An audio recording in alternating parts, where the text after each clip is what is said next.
আসসালামু আলাইকুম, সবাই কেমন আছেন? আশা করি সবাই অনেক ভালো আছেন। আজকে কাচ্চি বিরিয়ানি রান্না করেছিলাম, তো সেটাই আপনাদের সাথে রেসিপি শেয়ার করব।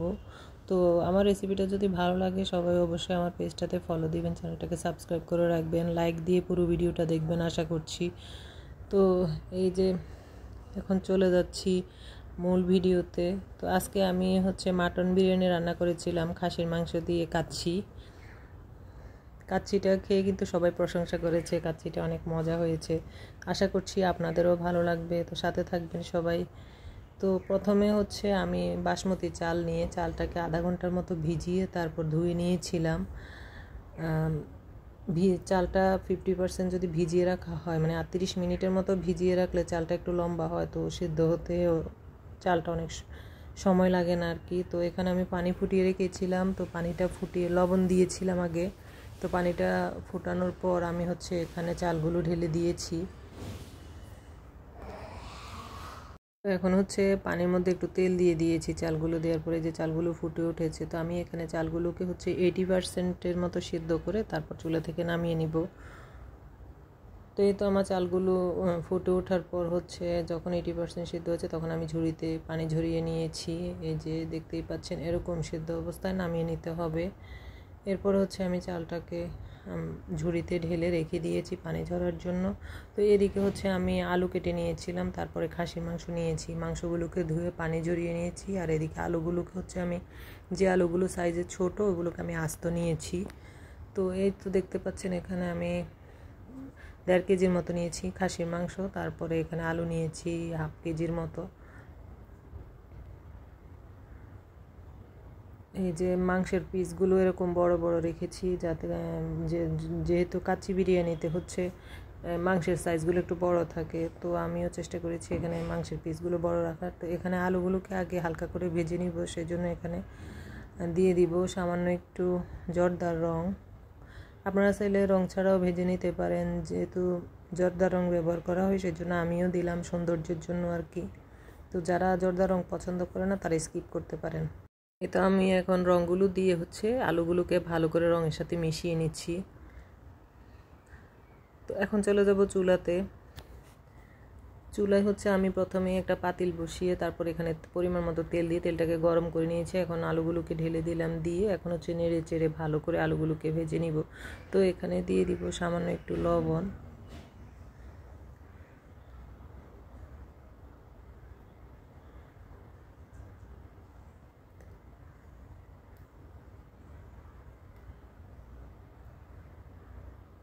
স্বাদ মতো লবণ দিয়ে দিলাম, আর দিচ্ছি সামান্য একটু চিনি।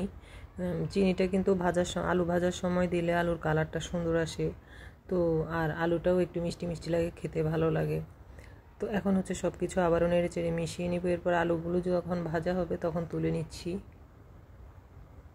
আমার আলুগুলো কিন্তু এখানে 50% সিদ্ধ হয়েছে, আর 50% যখন রান্না করব বিরিয়ানির সাথে তখন সিদ্ধ হবে। এই তো আলুগুলো তুলে নিলাম, তারপর এই চুলাটা বন্ধ করে দিয়েছি, বন্ধ করে এখন মাংসগুলো দিয়ে দিচ্ছি। তো এই ক্ষেত্রে আপনারা চাইলে যদি মানে কেউ যদি মাংসটা রান্না করতে না চান, এভাবে মশলা দিয়ে বসিয়ে দিতে চান, তো সেই ক্ষেত্রে আমি যেভাবে মশলাগুলো দিচ্ছি এভাবে মশলাগুলো দিয়ে সব উপকরণ দিয়ে ম্যারিনেট করে আগের দিন থেকে রেখে দিতে পারেন। তো আগের দিন যদি ম্যারিনেট করে রাখেন সেই ক্ষেত্রে মাংস সেদ্ধ হতে বেশি সময় লাগবে না। ম্যারিনেট করে ফ্রোজেন করে ফ্রিজে রেখে দিলে, নর্মাল ফ্রিজে রেখে দিলে এরপরে রান্না করার আগে দিয়ে নামিয়ে তারপরে রান্না করবেন। সিস্টেম একই, শুধু আমি মশলাটা দিয়ে রান্না করে নিয়েছি, আর আপনারা চাইলে কাঁচা অবস্থায় এটাকে দিয়ে তারপর সব কিছু দিয়ে দিতে পারেন। তো এখানে আমি আদা বাটা, রসুন বাটা, পেঁয়াজ বাটা, তারপরে টক দই আমি হাতে বানিয়েছিলাম, বাসায় ছিল না, তো টক দই লেবু দিয়ে দুধ দিয়ে টক দই বানিয়ে নিলাম। আর এখানে বিরিয়ানি মশলাও দিয়েছি, গরম মশলা দিয়েছি, মরিচের গুঁড়া, লবণ, সামান্য একটু চিনি দিয়েছি, তারপরে দিয়েছি পেঁয়াজের বেরেস্তা। তো সব উপকরণ দিয়ে আবার সামান্য একটু ঘি দিয়েছিলাম। তো সব উপকরণ দিয়ে আমি ভালো করে মিক্স করে নিচ্ছি। নিয়ে এখন মাংসটাকে আমি 80%-এর মতো সিদ্ধ করে নিব আর কি, যাতে করে বিরিয়ানি রান্নার ক্ষেত্রে তাড়াতাড়ি হয়। তো প্রথমে আমি মাংসটাকে ভালো করে কষিয়ে সিদ্ধ করে নিব। এই তো ঢেকে দিলাম। এখন মাংসটা কিছুক্ষণ পর নেড়ে চেড়ে যখন হালকা সিদ্ধ হয়ে আসবে তখন আমি বিরিয়ানিটা রান্না করব।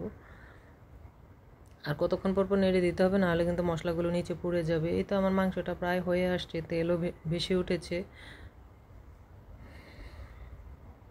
আমি কিছুক্ষণ পর পর হচ্ছে মাংসগুলোকে এভাবে নেড়ে চেড়ে উল্টে পাল্টে দিচ্ছিলাম, যাতে করে মাংসের সব দিকে মশলাগুলো ভালো করে ঢুকে। এই তো আমার মাংসটা রান্না একদম কমপ্লিট। এখন হচ্ছে আমি চুলাটা বন্ধ করে দিব।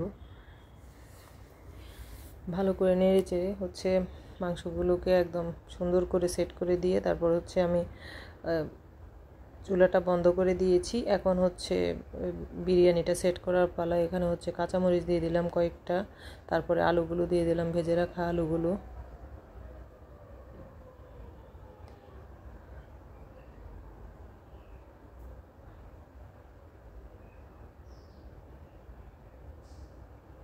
এই তো দিয়ে দিলাম পেঁয়াজের বেরেস্তাটা দিয়ে এখানে আমি দুধের সাথে হচ্ছে জর্দার রং, তারপরে ঘি, তারপরে গোলাপ জল, কেওড়া জল মিশিয়ে রেখেছিলাম। এখন সেখান থেকে অর্ধেক দিয়ে দিলাম, দিয়ে তারপর হচ্ছে এখানে যে সিদ্ধ করে রেখেছিলাম বাসমতি চাল সেটা দিয়ে দিলাম। দিয়ে এখন হচ্ছে সব চেপে চেপে দিতে হবে, যাতে করে একদম সেট হয়ে থাকে ভালোভাবে। এরপরে হচ্ছে বাকি যে দুধটা ছিল, ঘি, তারপরে জর্দার রং, এরপরে হচ্ছে কেওড়া জল, গোলাপ জল মিশানো, সেটা দিয়ে দিলাম। দিয়ে এখানে কয়েকটা কাঁচামরিচ দিয়ে দিচ্ছি ফ্লেভারের জন্য।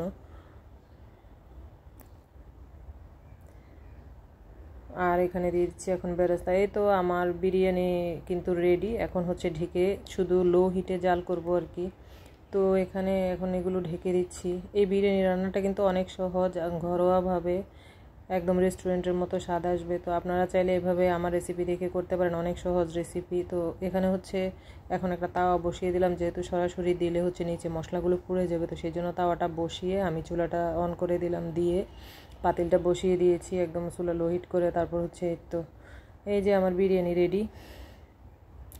আমি 1 ঘন্টা 20 মিনিটের মতো রেখেছিলাম, এর মধ্যে আমার বিরিয়ানিটা একদম পারফেক্টভাবে রেডি হয়ে গিয়েছে। তো অনেকে কি করেন, আটা দিয়ে হচ্ছে পাতিলের মুখটা সিল করে দেন। আমি কিন্তু মুখ সিল করিনি, এমনি রেখেছিলাম।